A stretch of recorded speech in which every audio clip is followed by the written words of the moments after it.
Hey everybody, welcome to the College Football Prop Show presented by LineStar. I'm Shannon Sommerville with your top 4 best college football player prop picks that you can find on Underdog Fantasy, Sleeper, Chalkboard, Parlay Play, or wherever you place your bets. But if you're going to use one of those apps and you haven't already downloaded them yet, when you first download them, use that promo code LineStar so you can get a nice deposit match. Plus, you'll also get 1 free month of the LineStar app, which is exactly the app that I'm using to help me find the best value in the prop market. It has really great sorting tools. So it's basically like a one-stop shop for all your research needs for prop betting. Super easy to use, and I'll be referencing that throughout the show. In fact, we have a pretty good record so far this season in college football. We are 12-4 overall, and then last week on the show we were 4-1. I gave you guys an extra bonus pick. The bonus pick didn't cash, but the first 4 did, which also means we get to give out a winner today on the show, and I get to rock the money shades to start us off here. Let's go. All right. Every day on this show, we're giving out money if we hit our picks. So since we hit all 4 of our picks last week, one randomly selected commenter will win $50. So this week's winner, so happy to announce that the winner is Christian Fannin, who said, Shannon, let's get this money today. Love your channel. Thanks for watching, Christian. And because you commented, you're getting $50. Congrats. All you got to do is comment to this video and someone will get in touch with you to get you your winnings. If you'd like to be a winner like Christian, all you need to do, like this video, subscribe to the LineStar YouTube channel, and comment below. It's super helpful to us as well because it helps us out in the good old YouTube algorithm so that we can get much more viewers to the channel and just keep growing the LineStar community. So we really appreciate any help you can provide in terms of just liking or commenting below. If you've got any locks too, that also helps because we're all trying to help each other out and beat the books. College football is hard. So any insight that you have, drop it in the comments below. And let's cash this weekend. It is week 5. We've got some great matchups on the slate. I am already sweating it out for this Alabama-Georgia game. Of course, me being the Georgia Bulldogs fan that I am, I'm very nervous about it. I actually don't have any props. We can talk about that at the end. I'll give you my take on Georgia-Alabama. However, some of the games that I'm looking at, as you guys know, if you've watched my previous videos, I'm looking more at game environment, and also the game total is super important in this one. I'm a little worried about that Alabama-Georgia game in terms of prop betting. I don't see a ton of significant edge there, but hey, if you want to play it, go for it. Let me know what your props are. All right, so last week, let's just really quickly recap. We crushed it on Byron Brown over 232.5 passing rush yards. He had 281.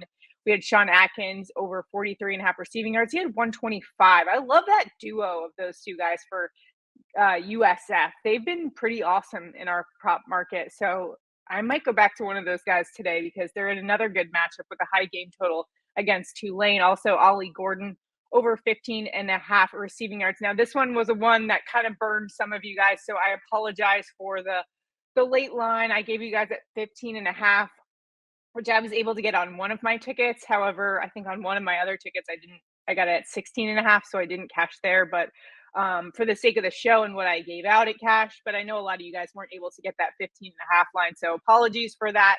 If that screwed you over, we'll make it up to you guys. Haynes King cashed on the over 38.5 rushing yards with 58 rushing yards in that game. The only one that did not cash last week was Luke Lachey over 22.5 receiving yards. He only finished with 9. They got to get him more involved in the offense. That is, I thought Iowa was tight end university. We got to start using our tight ends. All right, let's get into this week's picks. So let's start with USC wide receiver Zachariah Branch over 53.5 receiving yards. That line has come up a little bit. It's around 54. I've seen it in some places. I still like the over there. LineStar's projection is 62, consensus 59. This is somebody who's averaging 57 receiving yards per game this season, and Branch had 98 versus Michigan. He is having a great season with the Trojans, and in fact, he leads the team in receptions and receiving yards. We also have tight end Lake McCree is out with a knee injury in this one. That could lend itself to some more opportunity for Branch here to get a little bit of that volume. Wisconsin, their opponent this week, 42nd in opponent passing yards allowed, but they have yet to face a program in the top 50 in passing yards. Alabama, 58th, and they had 2 receivers go over 51.5. So I like the spot here for Branch. The Trojans rank 13th in pass yards per game. They love to air it out. This should be a really fast-paced game too, which we love when we're taking overs. going up against Wisconsin, who is 7th in number of plays per game. USC is also fairly fast, 37th in college football in plays per game. Also, USC is 15.5-point favorites, so they might not have to pass as much. That's the only concern I really have with this prop. But otherwise, I really like Branch. I think he's in an excellent position to once again go over 53.5 receiving yards. Next up, let's take a look at UCF Knights quarterback KJ Jefferson over 42.5 rushing yards. This has also come up a little bit, 44. I've seen it in some places, but I still like it. I could see him getting to 50 in this game. He's been over in 2 of 3 games this season, averaging 45 rushing yards per game. What I like is that he's going up against a Colorado rush defense that's been all right, but they have given up rush yards specifically to the quarterback position. Baylor quarterback Sawyer Robertson just had 82. Cam Miller with North Dakota State had 81. And Jefferson has over 2,000 career rushing yards. This guy can definitely dominate on the ground. And we're also looking at a situation where there could be some weather involved in this game as Hurricane Helene kind of moves throughout. This could be a weather game, in which case there might be more rushing yards. I tend to not like to put too much emphasis on weather.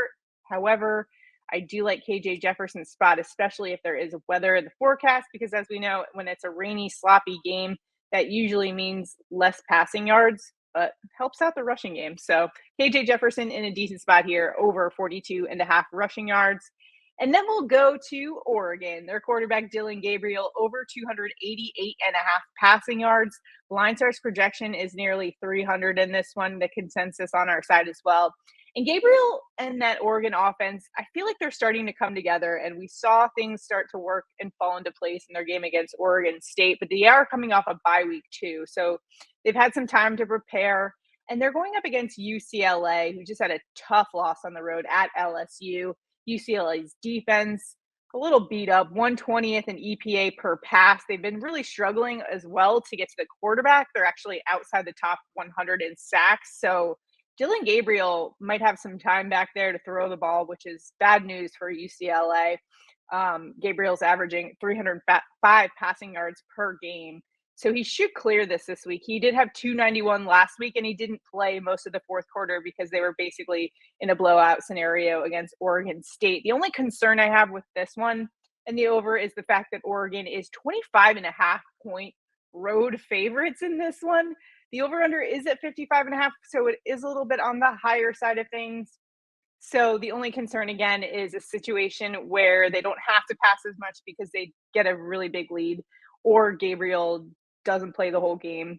But given the UCLA passing defense and how porous they've been through the air, I like the spot here for Dillon Gabriel to clear his 288.5 passing yards line. And lastly, USF is taking on Tulane, and I like the matchup here for Sean Atkins over 62.5 receiving yards. This was one we took last week, and he cashed for us against a really tough defense in Miami. He's just able to get open, and so I have to go back to him here when LineStar's projecting him for 75 receiving yards. The consensus is at 76, and the game total itself is 64.5, so this is a high game total, and Atkins is already averaging 72 receiving yards per game. These two teams play kind of different styles, but the Bulls are second in plays per game and 6th in seconds per play. So they play very fast.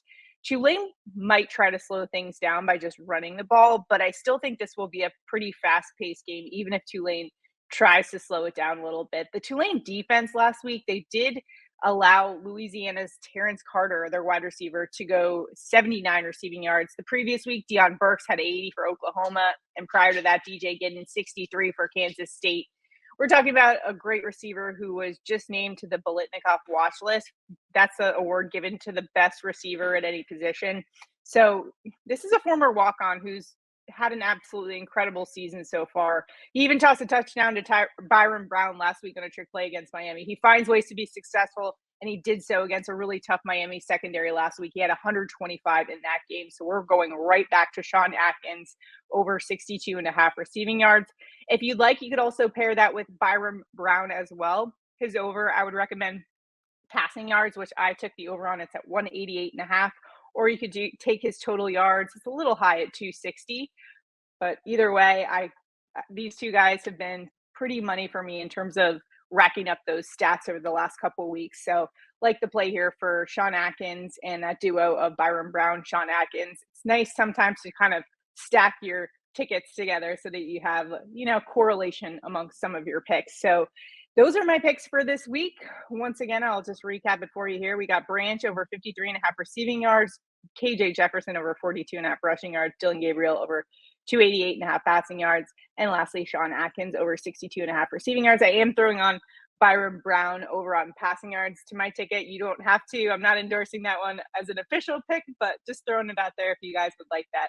As far as the Georgia-Alabama game, nothing really jumps out to me too much from a prop perspective, and I'm a little superstitious, so I don't love betting on, my own team. If anything, I will fade my own team. That way I can be happy regardless of the outcome. If Georgia loses, then I've got money in my pocket. It's just the way it works out. So you gotta do what you can to shield yourself from the despair of losing. Whatever you can do, money helps. All right, so those are my picks this week. Again, I'm using the Props AI tool, by the way. I referred to the projections out there, and you can check that out for yourself if you'd like at linestarapp.com. I recommend checking it out. Also, you'll get a free month of LineStar if you download Underdog Fantasy Sleeper Chalkboard Parlay Play, and you sign up and you play at least $1 worth of a ticket. Then you'll also get one free month of LineStar. So make sure to take advantage of that deal. Good luck in all your week 5 college football action. Go Dogs. We'll see you guys next week. Have a good one.